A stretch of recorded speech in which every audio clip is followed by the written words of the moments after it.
Let's have a conversation about polynomials. The following expression in front of me are three different polynomials being multiplied together. We have 2x squared, which we call a monomial.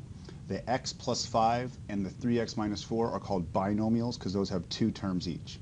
And in this case right here, what I'm first going to do is multiply them together. We have three things to multiply together. So what I'm going to do is multiply any two of them first. What I'm going to choose to do are to multiply these two binomials together. So I'm going to leave this 2x squared out front here, and I'm going to FOIL, or to multiply these two binomials. So the x times the 3x gives me a 3x squared. The x times the negative 4 there is negative 4x. The 5 times the 3 here is a plus 15x, and then the 5 times the negative 4 is a negative 20. Then just quickly right here, what I'm going to do is simplify that stuff inside the parentheses, the resultant multiplication, specifically by combining those two middle terms to get 3x squared plus 11x minus 20. All right, that's the result of multiplying those two binomials together. Then what I'm going to do is multiplying this 2x squared, and this is simply just distribution. I'm going to multiply 2x squared to every term of that polynomial on the inside, and what I'll get is 6x to the fourth plus 22x to the third minus 40x squared.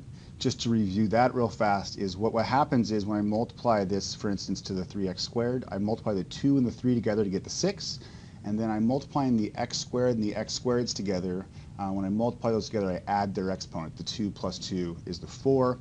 The same process with the rest of these. Okay, so in polynomials, that is the first concept, is multiplying and simplifying polynomial expressions. But the important part then, what the conclusion of this section is all about, is going backwards with this process. So the first thing we're going to end up talking about is going from this bottom step up one, and the idea is undistributing that 2x squared. And you can kind of think about undoing that process and what that means. What we're going to call that is factoring the GCF.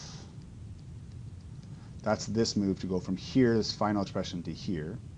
Then what we're going to work on is once we factor out that GCF, we've now taken out that 2x squared from this polynomial, basically reduced this polynomial down here by dividing out this 2x squared and putting it as a multiplication on the outside. And then what we're going to do is to work on making this polynomial inside the parentheses, factoring it back into its original multiplication of the x plus 5, the 3x minus 4. There's going to be two ways of doing that. The first way is the AC method. There's a video on WAMEP that describes that in detail. That's my favorite. The cool part about that method, it literally goes back through this middle step.